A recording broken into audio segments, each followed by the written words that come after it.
This is Nightly Business Report with Bill Griffith and Sue Herrera. Slide snapped. Stocks rise after a deep rout, leaving some investors to wonder if the market is due for a bounce. Housing hope. Mortgage rates fall below 4% for the first time since early last year. But is it enough to spark a revival in real estate? Walk in the park. But will the force be with Disney's billion-dollar investment? Those stories and more tonight on Nightly Business Report for Thursday, May 30th. And we do bid you a good evening, everybody, and welcome. A relative calm fell over Wall Street today after several volatile sessions. Bond yields stabilized following a recent decline sparked by fears of a global growth slowdown.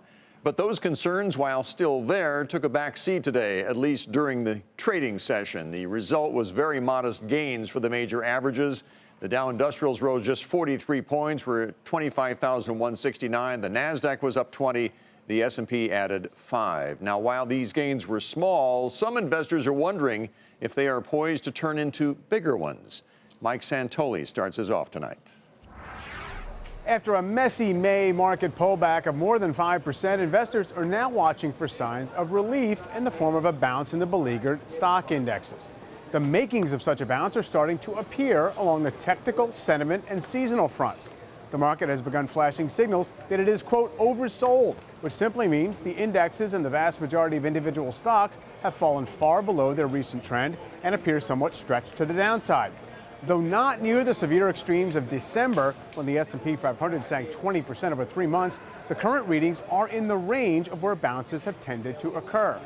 The action in Treasury bonds has been crucial to equities as well, with the latest rush lower in the 10-year Treasury yield to a 20-month low beneath 2.3%, raising fears about the global growth and inflation outlooks, sapping enthusiasm for stocks.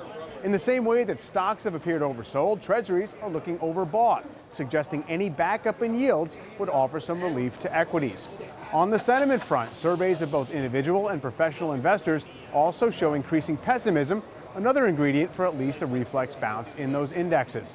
On the seasonal side, stocks had a very strong 4-month gain to start the year, with the S&P 500 peaking on April 30th.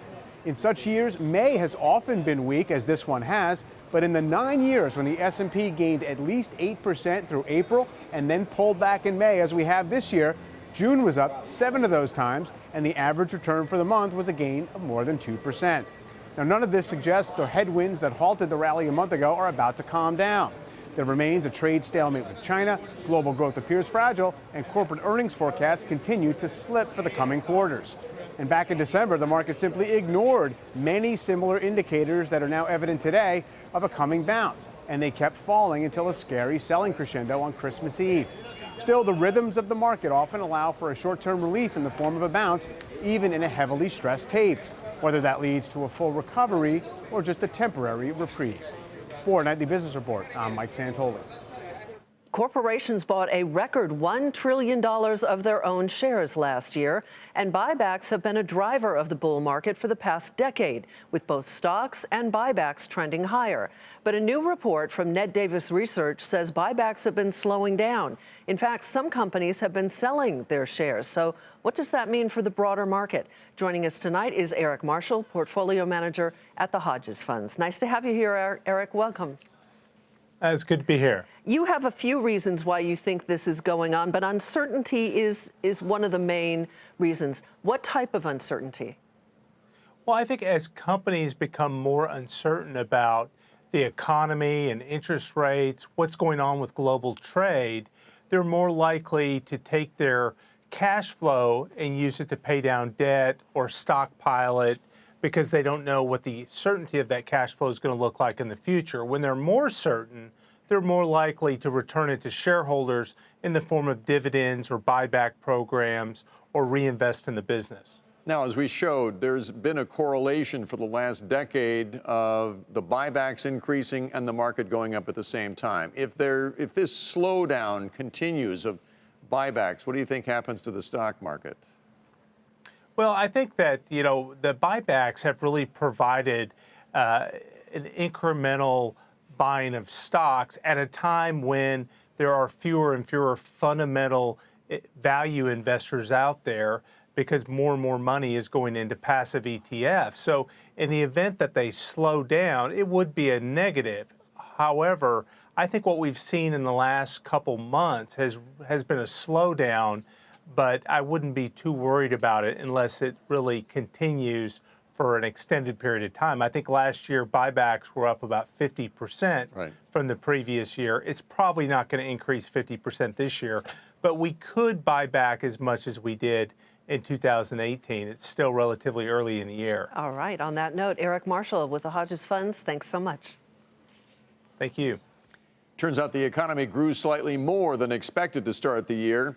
According to the Commerce Department, gross domestic product, which is the broadest measure of economic activity, that rose by 3.1% in the first quarter, alleviating some concerns of a potential recession. But the Fed's vice chair said today that if the growth outlook weakens, the central bank would consider an interest rate cut. Richard Clarida added that the economy is currently in a good place and that the level of interest rates is appropriate. Most economists agree that a prolonged trade war between the U.S. and China is a risk to economic growth. But today, President Trump said China wants to make a deal. The tariffs are having a devastating effect on China. People are fleeing the country with their companies. These companies are leaving for Vietnam, other parts of Asia, and they're even coming to the United States because then there's no tariff. I think we're doing very well with China. We'll see what happens. Those comments follow reports that China has halted purchases of American soybeans. Earlier this year, the agricultural secretary said China pledged to buy an additional 10 million tons of the crop. And a new front has opened in the trade war, rare earth minerals.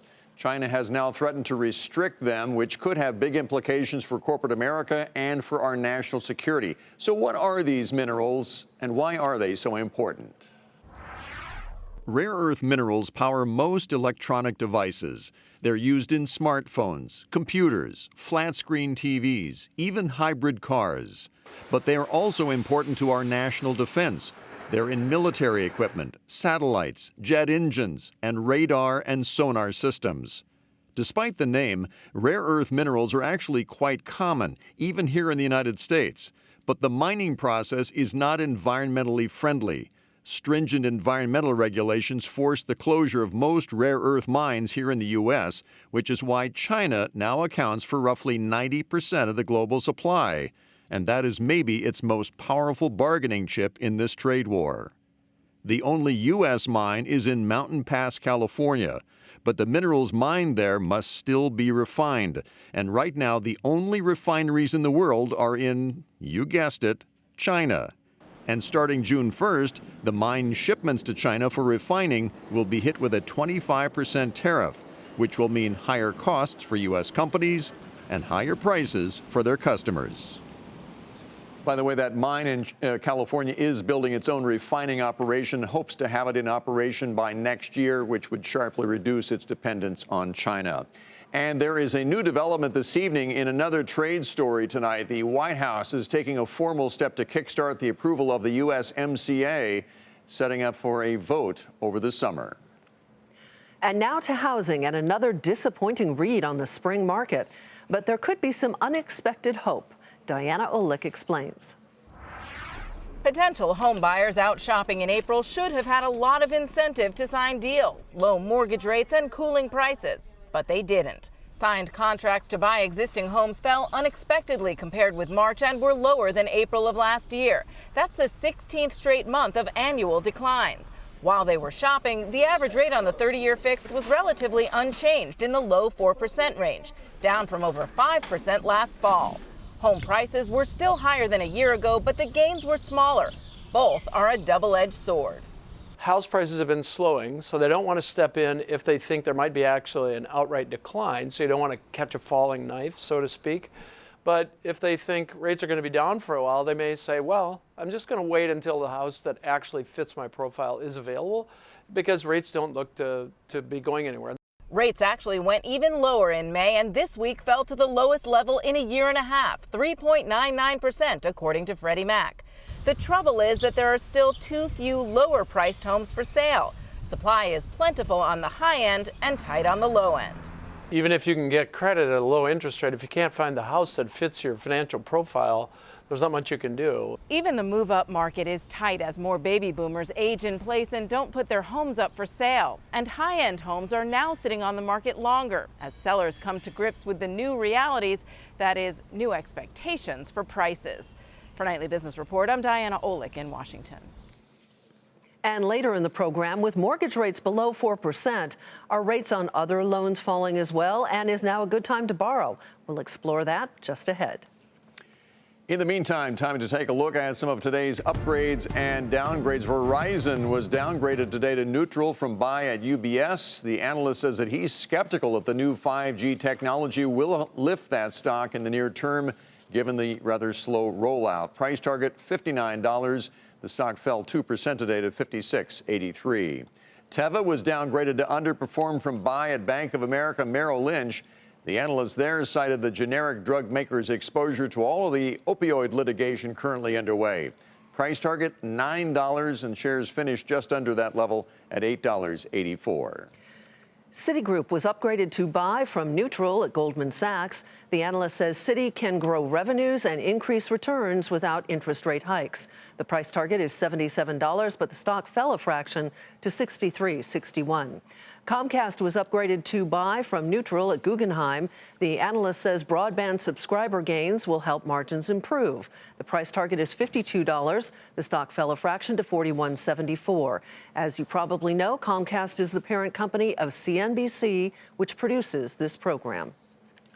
Still ahead, are you covered? As hurricane season approaches, insurance rates are climbing.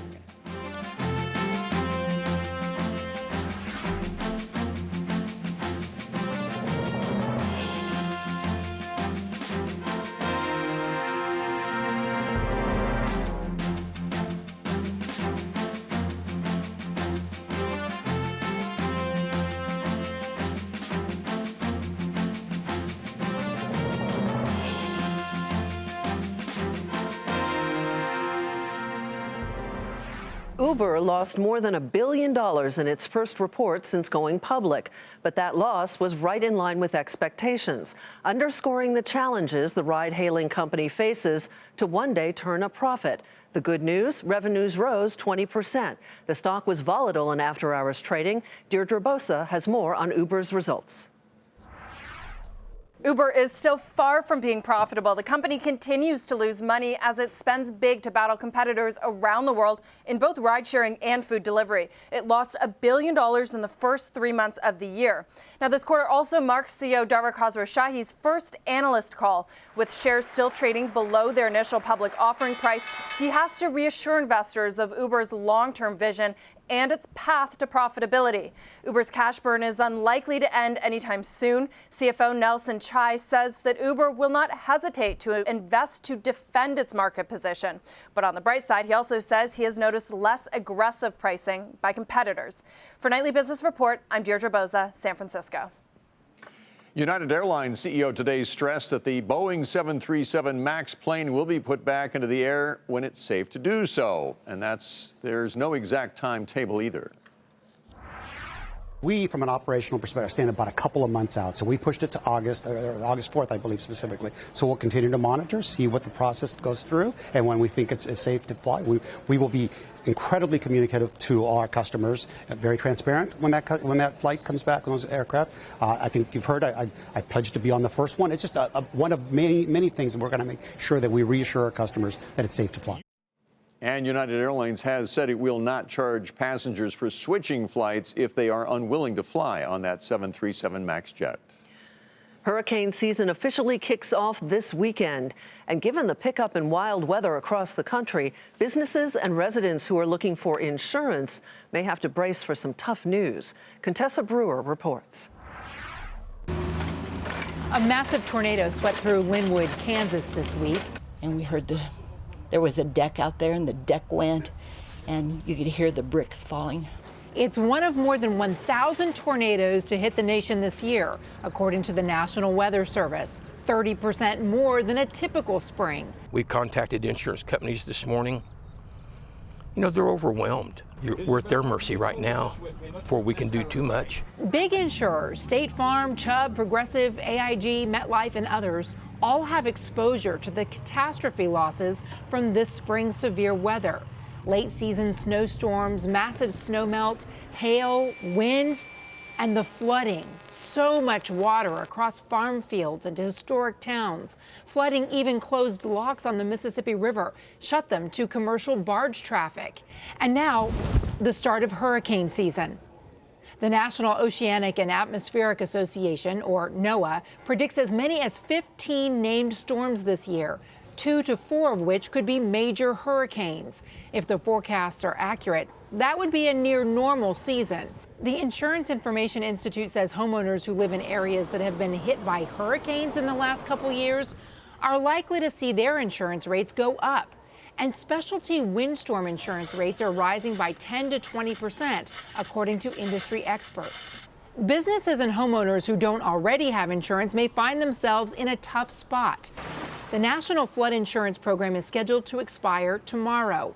A disaster bill contains language to extend it, but that bill has been stuck in Congress. Regardless, trade group American Property Casualty Insurance says it's crucial Congress tackle long-term reauthorization rather than face frequent lapses. CEO David Sampson says thousands of homeowners living in flood zone properties are at risk for either not being able to buy or sell a home. Thousands more will be prevented from purchasing or renewing flood insurance through the National Flood Insurance Program. All that makes the challenge of protecting what, for most Americans, is their most valuable asset, their homes, very difficult, right before hurricane season starts Saturday. For Nightly Business Report, I'm Contessa Brewer. And late word tonight, the House just passed a 2-week extension of the National Flood Insurance Program, but Republicans blocked a vote on a disaster aid bill, which would provide a longer extension. More folks are shopping at Dollar General, and that's where we begin tonight's market focus with the discount retail chain reporting earnings and revenue that surpassed analyst expectations. The company said customers spent more on groceries, on seasonal products, and home goods. The stock today rose more than 7% to $127 even. That is a new all-time high. Another discount retail store, Dollar Tree, reported better than expected revenue. Company is also testing an expanded pricing strategy that includes selling products that cost more than $1. But tariffs are clouding the company's outlook. Dollar Tree cut its earnings forecast for the year, and shares were up more than 3% today to $98.31. Gannett is reportedly in merger talks with Gatehouse Media. According to the Wall Street Journal, the tie-up would help both companies trim costs and bring together the 2 largest newspaper groups in the country.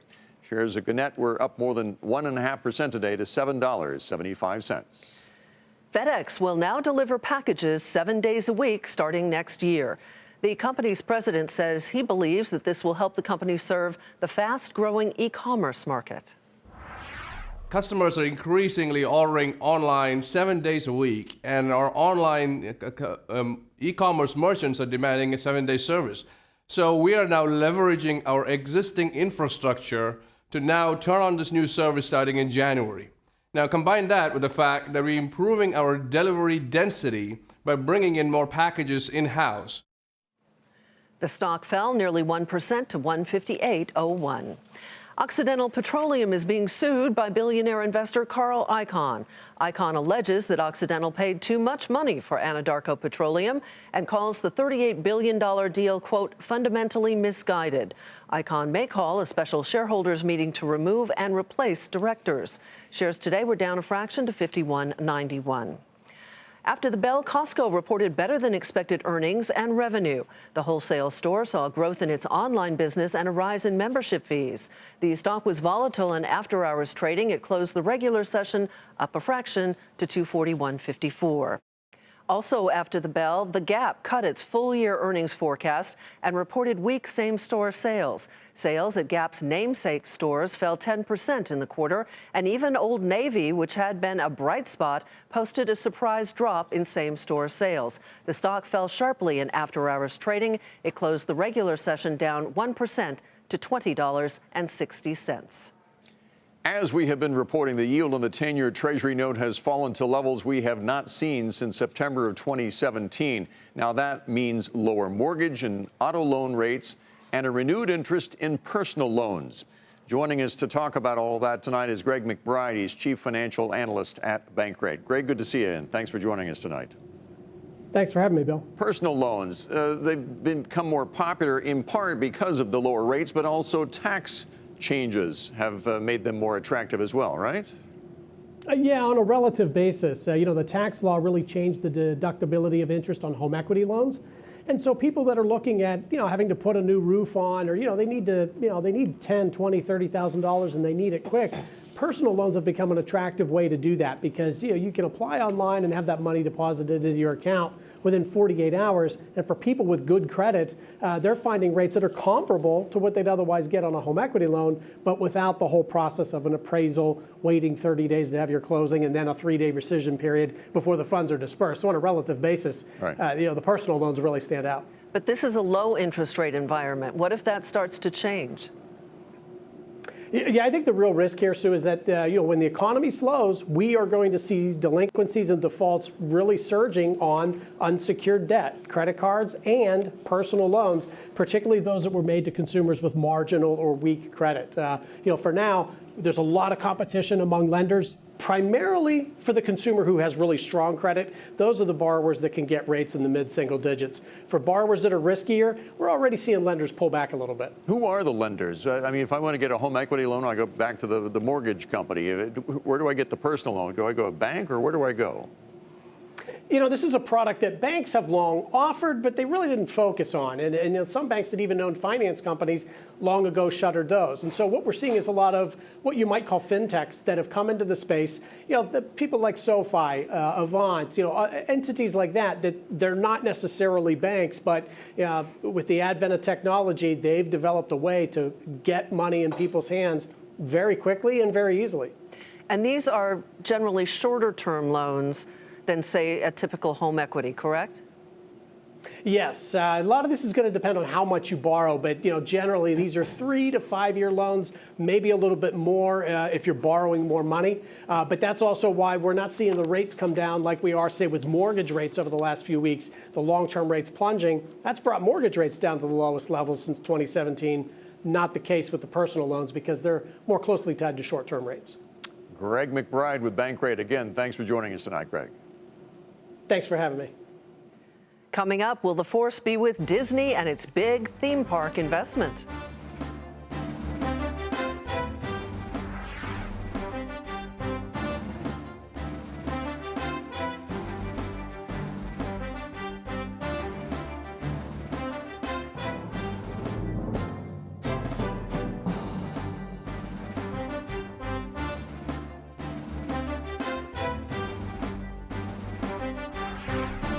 Disney, of course, has long dominated the theme park business, and now the company's expanding its footprint with Star Wars-themed attractions in California, representing the largest single expansion in that park's history. But it comes at a time of increasing competition. Julia Borston takes us to a land not so far away in Anaheim.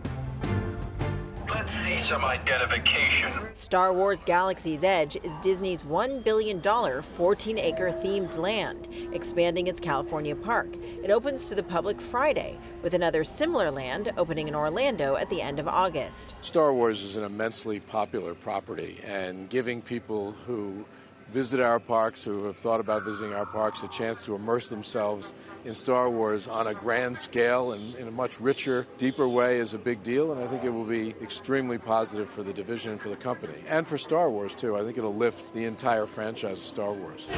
Technology is incorporated throughout the land, including the ability for visitors to program droids around the park on a smartphone, with an app that unlocks extra content, and a mobile game you can play throughout the space. This is the main hold of the Millennium Falcon. It's the centerpiece of the main attraction here at Star Wars Galaxy Edge, a ride called Smuggler's Run. And even this space here is entirely high-tech and interactive. So there will be special effects like this one, inspiring visitors to come and play along. with Disney raising prices ahead of the debut of this new expansion. Parks Chief Bob Chapek saying they haven't seen any negative impact on attendance. Bookings are very, very strong. We're actually trying to manage our demand, if you will. We're in a fortunate position that we probably have a lot more demand than we have supply, even in a brand new land like this, which is intended to build capacity. This is just one of a range of new attractions based on established franchises opening this year at other parks. Lego Movie World opened in Florida in March. Nickelodeon Universe is opening in New Jersey in the fall. And Lionsgate Entertainment World is set to launch this summer in China. Perhaps the best comparison to Disney's big bet on Star Wars, Universal Studios' Wizarding World of Harry Potter lands, which have bolstered NBC Universal's Parks division. The 6-acre one in Hollywood, which opened in 2016 with 2 rides, cost a reported $500 million to create.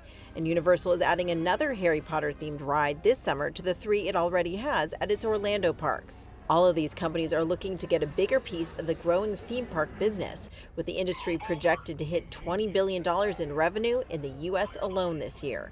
For a Nightly Business Report, I'm Julia Borston in Anaheim, California. And before we go, here's a look at the final numbers from Wall Street. The Dow rose 43 points, the Nasdaq was up 20, and the S&P 500 added 5. And that is Nightly Business Report for tonight. I'm Sue Herrera. Thanks for joining us. I'm Bill Griffith. Have a great evening. We'll see you tomorrow.